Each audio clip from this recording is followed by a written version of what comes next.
हम बात करेंगे निकाय का दांव। भारतीय जनता पार्टी की सरकार है मध्य प्रदेश में और बीजेपी वो सब करना चाहती है, सरकार वो सब करना चाहती है जिससे जैसा पिछली दफा नगरीय निकाय के चुनाव में हुआ था वो यथावत बना रहे।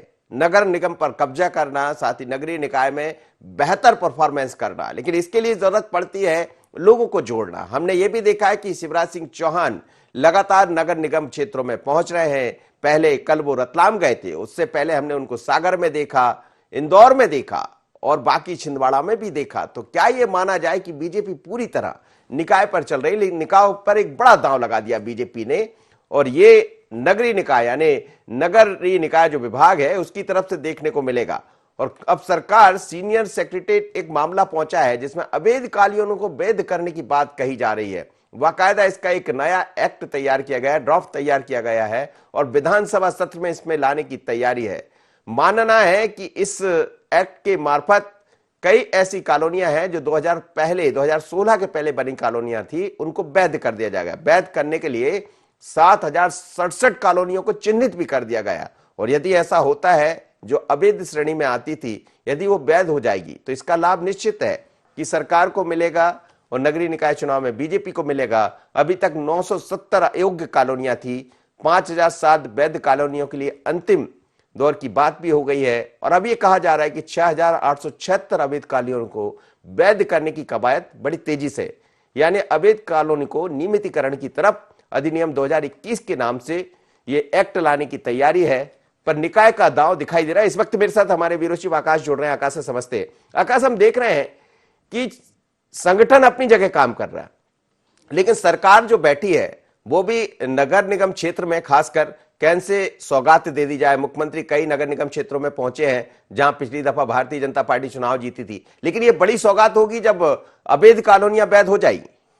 निश्चित रूप से मनोज जी, और आगामी नगरीय निकाय चुनाव के पहले मध्य प्रदेश सरकार भी जो है लोगों को जो है बड़ी राहत देना चाहती है, क्योंकि अगर हम बात करें तो मध्य प्रदेश में लंबे समय से अवैध कॉलोनियां का जो मसला है वो जो है अधर में लटका हुआ है और इससे कई लोगों के जो आशियाने हैं उन पर जो है कहीं ना कहीं खतरा मंडराता रहता है। और कई बार जो सरकारी नियम आते हैं उसके बाद लोगों के मन में एक जो है शंका का भाव भी उत्पन्न होता है कि उनकी जो जीवन की गाड़ी कमाई है उससे उन्होंने जहां मकान बनाया है वो अवैध है। और यही कारण है कि ऐसे कॉलोनियों को वैध करने के लिए राज्य सरकार ने पहले भी कवायदें की थी, लेकिन जिस तरीके से मध्य प्रदेश की सरकार इस बार नजर आ रही, क्योंकि अगर हम बात करें तो इसको लेकर पूरा एक जो खाका है, जो प्रस्ताव है वो सेक्रेटरीट के लिए भेज दिया गया है और माना जा रहा है कि वहां से जो है ये प्रस्ताव पास होने के बाद जहां पर अधिकारी तमाम बिंदुओं की जांच करेंगे इस प्रस्ताव की और उसके बाद इसको कैबिनेट में रखे जाने की तैयारी है। जो आगामी कैबिनेट होनी है उसमें अगर हम मध्य प्रदेश के लिहाज से देखें तो 6000 से ज्यादा कॉलोनियां जो मनोज जी मध्य प्रदेश में जो है अवैध है। और ऐसा अगर सरकार ये नियम लेकर आती है तो सीधे तौर पर 6000 से ज्यादा कॉलोनियां वैध हो जाएंगी और इसका कहीं ना कहीं बड़ा लाभ जो है नगरीय निकाय क्षेत्रों में रहने वाले लोगों को मिलेगा। और यही कारण है कि सरकार इसको लेकर पूरा खाका तैयार कर रही है कि किस तरीके से इसका प्रस्ताव लेकर आया जाएगा, किस तरीके से अवैध कॉलोनियों को वैध किया जाएगा। इन तमाम चीजों को लेकर एक पूरी प्रोसेस जो है जिसको एक अधिनियम के रूप में जो है कैबिनेट से पास किया जाएगा और उसके बाद आगामी जो बजट सत्र है माना जा रहा है कि उस बजट सत्र में इसको भी सरकार जो है विधानसभा के पटल पर रख सकती है और उसके बाद पूरे मध्य प्रदेश में इसको नगरीय निकाय चुनाव के पहले लागू कर सकती है। जी चलिए, मिलन भार्गव मेरे साथ जुड़े हुए। मिलन जी, एक बड़ी तैयारी है नगरीय निकाय चुनाव से पहले, बड़ा दांव है आपकी सरकार का कि जो कॉलोनियां अवैध है उनको वैध करने की बात, लेकिन जब अवैध कॉलोनियां बनती है तो कई तरह के सवाल खड़े होते हैं, उनमें कई नेताओं का संरक्षण मिलता है। अब वैध कर दिया जाएगा, यह बात जरूर है कि उसका लाभ आप लोग को मिल जाएगा, लेकिन यदि ऐसी अवैध कॉलोनियां वैध होगी तो फिर कई सवाल भी आपके सामने खड़े होते दिखाई देंगे। देखिए, मध्य प्रदेश की जनता के हित में जो भी कार्य हो सकते हैं सरकार उसको करने के लिए प्रतिबद्ध है और मुझे लगता है कि बहुत बड़ा मुद्दा है किसी का घर बनना और बाद में उसको मालूम चलना है कि अवैध था। देखिए, कार्रवाई जो जिन कारणों से उसका निर्माण हुआ है उन पर कार्रवाई होनी चाहिए, इसके पक्षधर हम सब हैं। लेकिन जनता के हित में जो भी हो सकता है सरकार उसके साथ जनता के साथ खड़ी है। नीतिगत फैसला है, विधि विभाग का फैसला है। आने वाले वक्त में मुझे लगता है मालूम चलेगा क्या इसमें नीतिगत फैसले होते हैं। जी दुर्गेश जी, एक बड़ा दांव खेल दिया है सरकार ने। करीब 7000 के लगभग ऐसी अवैध कॉलोनियां हैं जो वैध होने जा रही है। दांव तो खेल रही भारतीय जनता पार्टी, वो ये समझ नहीं रही है कि चाहे कितने भी दांव खेल ले, अब मध्य प्रदेश की जनता समझ चुकी है कि ये धोखे वाले लोग हैं। एक तरफ कहते हैं कि हम माफिया राज खत्म करने जा रहे हैं, दूसरी तरफ आप अवैध अतिक्रमण और अवैध चीजों को लीगलाइज करने जा रहे हैं। तो ये दो तरफा कार्रवाइयां हैं मध्य प्रदेश में शिवराज सिंह चौहान जी की, केवल अपना वजूद बचाने के लिए। ये जान चुके हैं कि मध्य प्रदेश में नगरीय चुनाव के इनकी स्थितियां खराब हो चुकी हैं, इसलिए इस तरह के काम कर रहे हैं।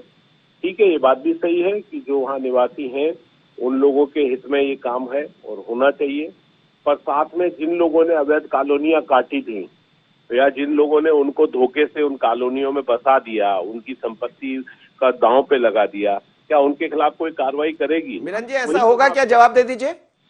देखिए, जब भी देश में प्रदेश में माफियाओं पे आतंकवादियों पे कार्रवाई होती है, तकलीफ एक ही दल को होती है, वो है कांग्रेस पार्टी। चाहे जब माफियाओं की गिरफ्तारी हो, उनके घर को, उनके आवासों को ध्वस्त करने वाली बात, तो आवाज कहीं से आती है तो कांग्रेस पार्टी की तरफ से आती है। आतंकवादी को जब फांसी होती है, गिरफ्तारी होती है, तो आवाज कांग्रेस की तरफ से आती है। पाकिस्तान पे जब सर्जिकल स्ट्राइक होती है तो इनकी तरफ से आवाज आती है। आज आप देख रहे हैं कि देश में प्रोपेगेंडा सेट करने के लिए कांग्रेस पार्टी विदेशों से किन लोगों का साथ मांग रही है? खलीफा जैसे लोगों का साथ दिया जा रहा है। यहाँ तो प्रदेश के अंदर साथ दिखाई दे कि आप एक तरफ आप लोग कार्रवाई कर रहे हैं और वैध हो जाएगी कॉलोनी, निश्चित रूप से उसका लाभ लोगों को मिलना चाहिए, लेकिन जिन्होंने अवैध बसा दिया था, क्या उन पर भी कार्रवाई होगी? बिल्कुल कार्रवाई होगी और हो रही है। आप देखिए, दिन ब दिन माफियाओं को सलाखों के पीछे डाला जा रहा है। यही तकलीफ है कांग्रेस जी की। देर नहीं है, इनके नेता और इनके जो सांठ गांठ करके जिन्होंने पैसे की उगाई करी है, तैयारी उनको करना है सलाखों के पीछे जाने की। और यदि कुछ नहीं किया है तो शाबाशी दीजिए, सरकार का साथ दीजिए साहब। माफियाओं पे कार्रवाई हो रही है, साथ दे दीजिए। वो कह रहे हैं कार्रवाई होगी। मनोज जी, माफिया राज का खात्मा का उद्देश्य या माफिया राज का खात्मा करने का प्लान किसी ने बनाया था तो माननीय कमलनाथ जी। मध्य प्रदेश में शुद्ध के लिए युद्ध किसी ने प्रारंभ किया, वो कमलनाथ जी ने। आज भारतीय जनता पार्टी और शिवराज सिंह चौहान जी उनके मार्ग पर चल रहे हैं, स्वागत योग्य, और हम हर स्तर पर उनके साथ हैं।